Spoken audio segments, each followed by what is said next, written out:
Man, what a night in Death Valley. I've sat on it for a few days now. I was at the game. I was right there during the celebration, during the victory, during the second quarter where things weren't going A&M's way due to A&M miscues. And I was there when they rebounded and the energy was sucked out of the building and completely funneled into the A&M corner. And it was a huge win, man. You got over that road hump in Death Valley. You beat a rival. You beat a team you love to hate. And it felt really, really good and satisfying.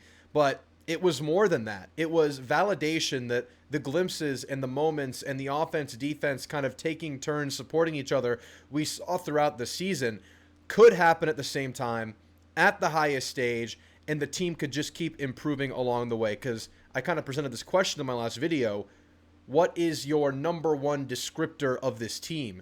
And I said it's that willingness to improvement, that willingness to the progress of becoming a better football team that doesn't just happen in fall camp, doesn't just happen in spring camp. It happens week to week, practice to practice, bye week to bye week, and you see the results compound on themselves if you're a great football team every time they go out to play.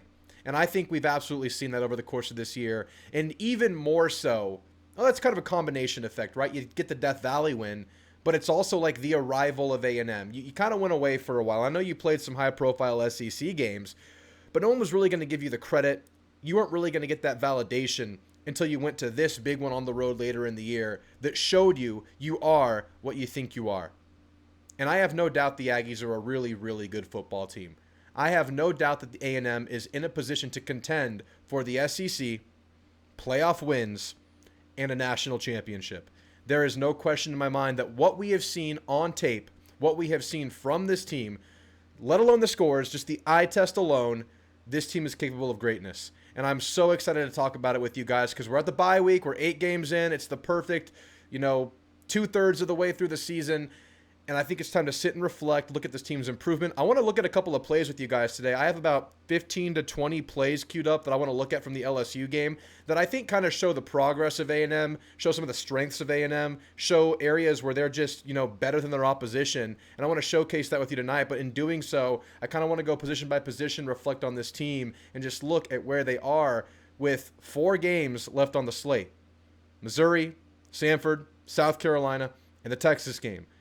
And I think A&M has a really good chance to win 3, maybe 4, maybe go undefeated the rest of this season. The first 12-0 season, I don't know how long for Texas A&M. I think it's on the table. So, guys, thanks for being here. Like and sub. It's a really, really good time to be an Aggie. It's a really good time to consume Aggie content. If you're like me, you're starving for content, and I'll try to put out as much as I can for the rest of this season. We have a great time, man. The live shows are great. Y'all are so good on the calls. I really appreciate you guys. So make sure you sub. It just helps me bring more people to the discussion. We have a lot of fun talking about this team, and, it's a really, really good year to do so. But let's start with the offense and start with Marcel Reed, because this kid's come so far, man. And I think we always had the glimpses. We always saw what it could be. And it's just this quarterback with elite shiftiness, mobility, speed, instincts running the football. I mean, we saw that last year with Joe Tessitore's favorite play. We saw how he could take over a game against a team that is undisciplined in their quarterback defense in LSU last year, and that happened again this year. But Marcel Reed's a bona fide Heisman contender right now. He's number 4 in the odds pretty comfortably right now. And when you're a quarterback of a top 3 team in the country, you are going to garner such attention. And I think it's well-deserved. I think he adds a lot to this team. And I think really what makes this offense go is obviously a great play caller. Colin Klein's doing a fantastic job. He just picked apart Blake Baker in that LSU defense. But it's just a bunch of studs out there. It starts with Marcel, but, I mean, when you have the leverage of, end arounds that can be taken for 20, 30, 40-plus yard gains by any of your skill position players on the team. I mean, you can go 4 deep at receiver with these end around types of plays, even 5 deep. We saw TK Norman do it. You're absolutely lethal. You're deep. Jamari Morrow, man. This is the next coming of the great A&M running back, and we have a great A&M running back on the shelf right now, and this room is a positive. I mean, this team has just grown in every facet, and offensively, you're just such a diverse unit. And not just diverse, and you have utility pieces everywhere, and they are utility pieces, but they're downright elite in every way. So I think something really cool about this offense is how much they can build off of jet motion. I think they use jet motion as deception for just the typical zone read, but they throw jet there to kind of get the eyes of the linebacker and drawn away from your keys over here, and it kind of causes some isolation of certain players, and you get absolutely punished, whichever read you make, if the quarterback makes the correct read, because you can pull a safety out, you can get a pause from the linebackers, and we saw that time and time in the game. I'm going to show you a play where they use jet motion to pull a safety out of the running lane because he has to account for Craver, who is his assignment, but you also get kind of a momentary pause from the linebackers. You get a bad angle from Wes Weeks. The quarterback is also something that these linebackers have to account from, and you can add so many variables to a given play when you're showing jet, when it's a guy like Mario Craver or Casey Concepcion on the receiving end of it or on the deception end of it.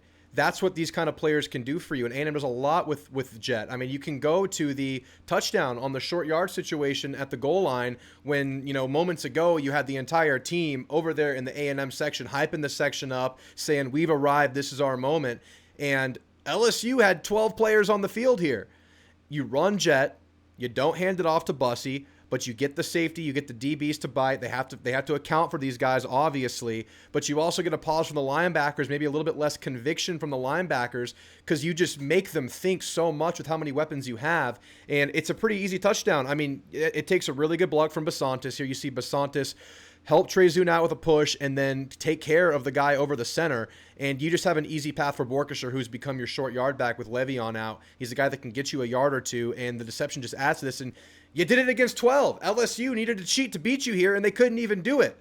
A&M uses 12 men, not LSU, and it didn't matter. So you use jet, you use zone read. I got one more here, and this is the touchdown play that we've all seen already. Of course, you know what went down here. You put ABR in motion. He's not even your most threatening jet guy. He's not even the guy that you really have to account for, but it's enough to make, obviously, these linebackers bite and Delane have to stick with his man, opening up the right side of the field entirely because it's a defense that likes to run a lot of man.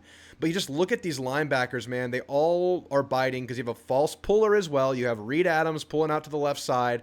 If you just draw a line out from where Marcel Reed is in the middle of this play before he throws it, there are no defenders on the right side. And you get the ball tomorrow, and how good is their awareness in plays? What do they know to look for? Versus Colin Klein, who knows he can absolutely exploit that big hole in Blake Baker's defense, and that's just linebacker discipline and eye discipline as a whole from a team. So Marcel Reed just keeps this ball, flicks it out to Morrow, and he could backpedal into the end zone here. I mean, this is just coaching in a locker. And you use jet motion again, and you can just do so much from this. You obviously had a jet play where Craver got to the 1 yard line. That's been a go-to conversion play since Le'Veon's been down because it just works so well. And you also have a bunch of really willing blockers out there from the wide receiver position. And that's just part of the unity of this team, the team fighting for each other, with each other, not caring what it takes or how little glamour there is in their given assignment for a play. These guys like each other a lot, and they're willing to do things for each other. So jet's great. Your quarterback's ability to run is great. And this is a play where you run zone read. This is the first play in the second half after the big Bussy return to almost the 50-yard line. And you go to running back set, and we've seen A&M go to this set quite a bit this year, and it works really, really well because you have 3 real threats to make a lot of things happen. But you get a bunch of deception on this play. So you're going to run the pullers left along with where the quarterback read is. And depending on what the assignments of a defense are, they're either going to key in on the pullers or they're going to key in on the running backs. And in this case, both running backs go right. You have Ruben Owens as your lead blocker, Jamarian Morrow as your handoff read guy, and then you have pullers going left to block and lead pull for the Marcel Reed pull read. And in this case, they obviously bite really hard on the running backs going right, and Marcel just, makes a guy miss and then has plenty of room to run with Crownover out front, decleating AJ Halsey. I mean, when you have this many weapons, the OC's job is a lot easier, and I don't want to take anything away from Colin Klein. He is the pilot that is creating this offense and making so many head spin again on this LSU defense, but it's just, you're threatening in every facet, man, and that's just makes you so versatile. You're threatening in the pass and in the run game, and you can use a lot of deception because of your weapons out there, and the O-line just stabilizes everything. But, there are big names out there, and the next big name is Jamarian Morrow, and this is just a play that showcases his talent, man. I mean, he's a really talented back. This is the touchdown run. I think it's the last touchdown of the game. But I love the decisiveness and the patience here. And this is what we talk about with where Le'Veon Moss really improved in his 2024 season. And that was him just kind of coasting, jogging, and then hitting the hole hard and with conviction. And this guy is so small, but so shifty and so quick. The acceleration is so elite with this guy that he hits this hole really, really hard, gets through this traffic, and then spins off of a defender. So you're seeing just the elusiveness, the slipperiness, and then the spin move. I mean, this guy's the next great iteration of A&M running backs, man. His time is, I mean, it's the future, but it's now. You still have Ruben now. You still have Amari now. You still have EJ now. You're going to get Le'Veon back, maybe the last game of the year, maybe later than that. Who knows? But, I mean, man, you're so deep at running back, and this was a problem last year. When you lost Le'Veon last year, think about where we were, and think about where we are now. Such a night and day difference, man. Such a night and day difference with the running back room, the receiver room, the offensive line is leveled up, and the quarterback is leveled up. But those are the plays I wanted to look at on the offensive side of the football. I know we've all seen the Marcel passes. We've seen the Marcel scramble. I mean, we've seen the lack of eye discipline from LSU. We saw the pass to ABR where you were just perfectly blocked, and, you know, Marcel Reed makes a little bit of a risky pass, but he gets it over the defender, and ABR, you know, back-to-back positive games with really big moments in both games. Obviously had one of the game sealers versus Arkansas, had the first touchdown versus Arkansas, really developing as Marcel's go-to deep threat, and then everyone else is just lethal underneath. You're running a lot of mesh, and you're hitting guys, you know, crossing, creating distance between them and their man. I mean, if you go man against A&M, God bless you, man. God bless you. We got burners, we got make you miss guys, and now we have a developing deep threat in ABR, and it's really, really exciting, man. So y'all comment, how you feeling about this offense? Where can this offense go? Is this the best offense in the SEC? It is certainly up there, man. It's certainly up there with Bama, Georgia, Tennessee, Arkansas. Give them some love. Had a bad game versus Auburn. But A&M is right up there, and where they are really, really good is in their versatility, and elite versatility at that. Let's transition to this defense, guys. Thank you so much for being here again. A shout out to RHOBACK. This video is brought to you by RHOBACK. Great quarter zips, great polos, great hoodies. They make a fantastic activewear product, whether you're golfing, whether you're going to a football game, whether you're just hanging out at a barbecue. I mean, you can go to the gym. This is a RHOBACK workout shirt that I love to wear. Discount code, 20% off, Drewtamu. You see it right there as it's spelled. That'll get you 20% off your first order. Thank you, RHOBACK, for sponsoring the channel. They make an A&M product. Their A&M polos and quarter zips are awesome. I wore the quarter zip to the game, felt fresh in it. Y'all check them out. The link is in the description, guys. Let's go to the defense, man. And I said after the Arkansas game, I think many of us sensed with kind of the good and the bad we've seen from the defense this year. Some bad early in the year, kind of leading up to that Notre Dame game, and then just a really good start in conference play. And then you had the dip versus Arkansas. Arkansas was able to do a lot, and a lot of that was because of an elite quarterback, but a lot of it was because of gap-fitting mistakes. A lot of mistakes in that game. And I was kind of under the impression that this defense is either just going to be up and down, or we still don't know. But I think after this LSU game and how thoroughly you were able to control this game after, you know, a couple of decent drives early by LSU, they kind of just took what was given. And, you know, one really good deep ball to Barry and Brown. That was just a really good ball placement that I don't think Des Ricks did anything wrong there. But the way you just dominated the second half, the way you forced third and long, your ability to sack the quarterback with 4, I don't think you blitzed for a single sack this game. I could be wrong. Y'all correct me if I'm wrong. We saw Cassius Howell get a couple. We saw Rylan Kennedy get one. We saw Marco Jones get one. We saw TJ Searcy get one. We saw DJ Hicks get one. I mean, you're just winning at the individual level. A&M, obviously, Mike Elko loves to show blitz, show 7, bring 4, show 6, bring 4, show 5, bring 4, show 5, and twist. They didn't really do that this game, but previously they were doing that a lot, and they're kind of changing things up. I think the previous go-to versus like State and Florida and even Auburn was show 5, bring 4, twist 2 of them. But this game, they were bringing like 6, 7, maybe 8 if you account for like the nickel that's out there that could rush the passer, and they were bringing 4 every time. And that just really, really fouled up an LSU offensive line that had some injuries, that obviously is a new-look unit this year that has struggled all year. And you just completely bamboozled them all game every time they ran a passing down. So much so that LSU fans were booing on a lot of their third down plays. You saw Brian Kelly yelling at Joe Sloan. God rest both of their souls, who both have been fired this week. I mean, they're fine. physically, but, good luck. They were having to pass the ball short of the sticks on third downs just because they were on the clock every single time. Joe Sloan was in shambles. He was having to drop these quick hitters on third and long because that's all they had time to run. And they had to hope and pray that Trey Green could go convert. They had to hope and pray that Xavier Thomas would go out and convert because A&M just puts you on a clock consistently with 4. And it's insane to see. Let's look at this DJ Hicks sack. This one's insane because this is a Cassius Howell play. But DJ Hicks gets the credit. I don't want to take anything from DJ Hicks. DJ Hicks did a really good job here.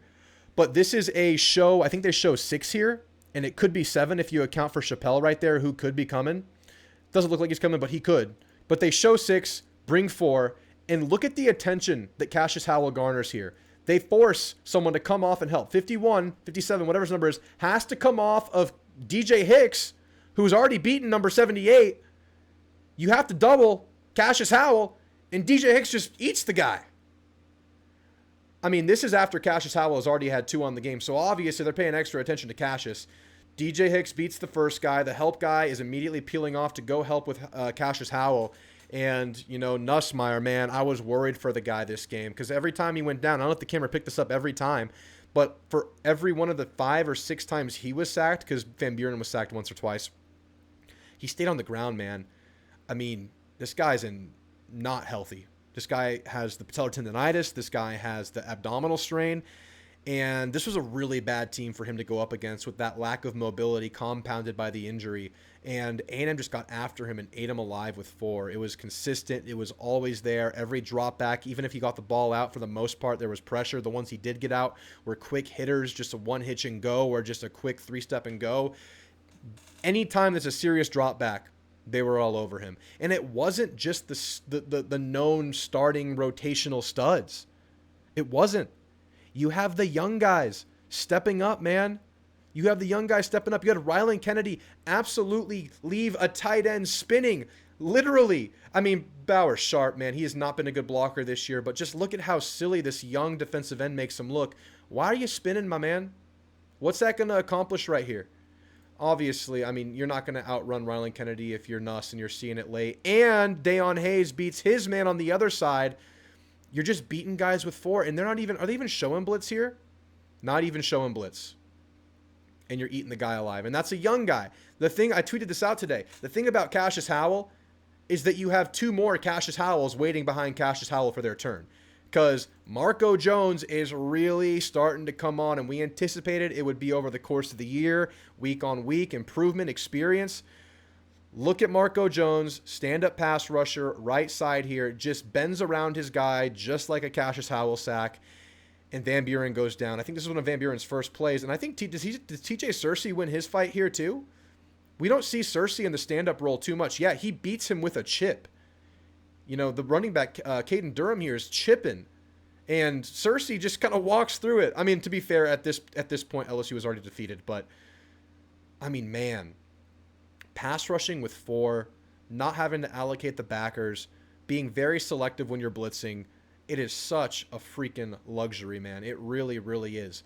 And another really good thing about this team from this D-line is your interior is so good at run support when they're on. And really, the issues with run game this year have not been from the D-line perspective. It has come from misfits at the linebacker level for the most part. Early in the year, you got it from the safety and outside even. And I think Onyedem is severely underrated in his run defense. I think he was our highest graded run defender in the game if you look at PFF. This is what he does. Just beats his guy. And we talked about this before. He keeps guys out of his chest and off of his body. And this is something that Albert Regis does really well too. But he does not get pushed around. He keeps his hands forward. He keeps his leverage. He can attack either direction here. He sees this as an inside run. And he just peels off inside and makes the tackle. And you get that from Albert Regis just as often as you get it from Onyedem. Onyedem just happened to have a really, really good game. And, I mean, a guy that I think is also underrated in his run defense is Cassius freaking Howell. I thought he was a good run defender versus Notre Dame. That goal line stand, that drive, I thought he was money. I think in this play, they're running like a counter run to their talented receiver, Xavier Thomas. And Cassius Howell uses his bend, but not in the pass rush style. He gets around the counter pullers, and he's able to make a play here. But also, Albert Regis maybe reading the puller here and just replacing where that puller goes and just trailing him. Look at how fast he gets between these two blockers and just eats this play alive, and they converge on the receiver who's running this counter play. I mean, this play was blown up before it even started, just because you have these studs that know what they're doing. And I think early in the year, you might see Cassius Howell overrun this. You might see Cassius Howell scream a little bit too far upfield and maybe get run by. But DJ Hicks is making a play here, man. Be an assignment sound from the D tackle position. We always talk about how D tackle maybe doesn't have the stats or the highlights to back up productive play, but right here he does, because he does the right thing. You're also getting productivity from Marco Jones in the run game. This is a run game win from a stand-up defensive end right here, a young freshman player who just demolishes, disregards, and shucks his blocker and bottles up a running play. I mean, the contributions you're getting from this bench, the contributions you're getting all around from this team, really freaking good. Who else do we want to highlight? I think Scooby Williams is about to go on a tear these last 4 games of the year. I think I saw something from Scooby this game that tells me, hey, Scooby's about to be 100%. Scooby was a really important player before he went down, and we know how he complements Torian York. Look at Scooby's vision right here. You know, we saw all game LSU struggle with motion, struggle with recognition, struggle with, taking good angles, attacking ball carriers with conviction. And another thing here, you have the luxury of having a Scooby go in fresh. And I really like Scooby in coverage, man. I think he's been really good these last couple of games in coverage. In fact, I think I would call Scooby my favorite dime backer for this team. When you have to go one linebacker and you're bringing in an extra DB, I think I like Scooby as that guy. But look at this motion here from Trey'Dez Green, and then look at the pursuit and vicious tackle, physicality from Scooby Williams here. Trey'Dez goes in motion, and I like how Scooby doesn't really flinch. He doesn't really show. He doesn't really tell. But he just attacks it with conviction. I mean, look at Scooby here, man. This is a healthy Scooby, and he had multiple of these this game. And this was a play that hit A&M a couple times early in the game. This is one they had a big gainer on, I think in the first quarter or second quarter of the game, that A&M just keyed in on and said, hey, look out for this. I mean, I'm excited to see Scooby these next few games. This linebacker core, this trio, plus Noah Mikael and Lockhart, getting some moments here and there. Really good stuff. Let's give the DBs some love. There was one play I'm not going to show right now, but it was late in the game. I think it was the last play of the game you had the ones in, and it was Des Ricks. He had the assignment of Trey'Dez Green, and he had to tackle Trey'Dez to get off the field. It was a 4th down conversion, like a 4th and 5. And again, they're going quick hitters here because of the pass rush. They get the ball to Trey'Dez, and Des gets him out of bounds. And this is a Des Ricks that had a couple of rough moments this game. This particular one moment where he had the personal foul, and then he got the deep ball over his head. And I don't think he was bad on that deep ball play. I think it was just a better ball and grab. But Des Ricks comes up big at the end. And if you go watch that play, Albert Regis grabs him and says, hey, good play. Let's keep it between us. Let's not get in trouble again. It was almost like a comical moment, but it's just a connectivity of this team and just like kind of the gamesmanship of this team, and this team just understanding the moment and their teammates. And that was really cool to see if you want to go back and watch that one. But let's look at Will Lee here. Let's get 2 angles on it, because the wide's not going to give you too much information here. You're just going to see a really good PBU by Will Lee, cornerback 1. But look at how he mirrors this guy. I'll show you the close-up now, the isolation on his assignment. They get to the first down marker, and Will Lee is just mirroring him, ready to turn around on this hitch, on this comeback. It's just robotic, man. Alien-like. Alien-like reflexes, just completely understanding what an offense is trying to accomplish here. I mean, that is freakish good cornerback play right there, man. That's what you have in your cornerback 1. I think Des Ricks having a really good breakout kind of a season, and he's only going to get better and better. Those are some of my favorite plays from the game. There are obviously a lot more that other people have showcased. I just kind of wanted to show some of my favorites. Again, I'm no X's and O's expert, but I do like to see some good football, and that is stuff that I deem really, really good. And I think in doing so, we kind of reflected on this team because we showed some young players. We showed some guys off the bench. I mean, freaking DJ Hicks is not a starter, man. What you're getting from him is in your second wave of defensive line. Marco Jones and Rylan Kennedy, I mean, you're just so deep at defensive end, man, and you have guys that can make it happen. You really do. You really have a bunch of guys that can get after a quarterback and defend run. We saw it from some of these edge guys. The run defense is there. Bad offensive line, but you just, you made them look worse than they even are. I mean, how good can they be? They're not even perfect yet. They still made some mistakes in the run game. Not many, but a couple. They got beat on a couple of coverages. Not many, but a couple, and they adjusted really well. But that second half was damn near perfect, man. You were damn near perfect against a desperate team at home who had everything to play for, and you really could have afforded to lose that game, but you left no doubt. You left absolutely no doubt. You were the more hungry team. You were the more physical team. You were the better team in the trenches. In every area, you were the better team. And that's what you did to them. Guys, let me know how you're feeling about this team, man. I'm so excited to watch the rest of this season. I'm so excited for this bye week, for these guys to get right, for us to get a week closer to Le'Veon. Who knows when that'll be? I would estimate that's still a month or so out. Maybe get Bryce Anderson back, get Ruben Owens healed up, get all these nicks and knacks, fixed up, and then hit Missouri with a week and a half to scout them. You get extra time on Missouri. It's a big game on the road. We'll talk about that more when the time comes. Until then, guys, like and sub. I'll talk to you soon. Gig 'em.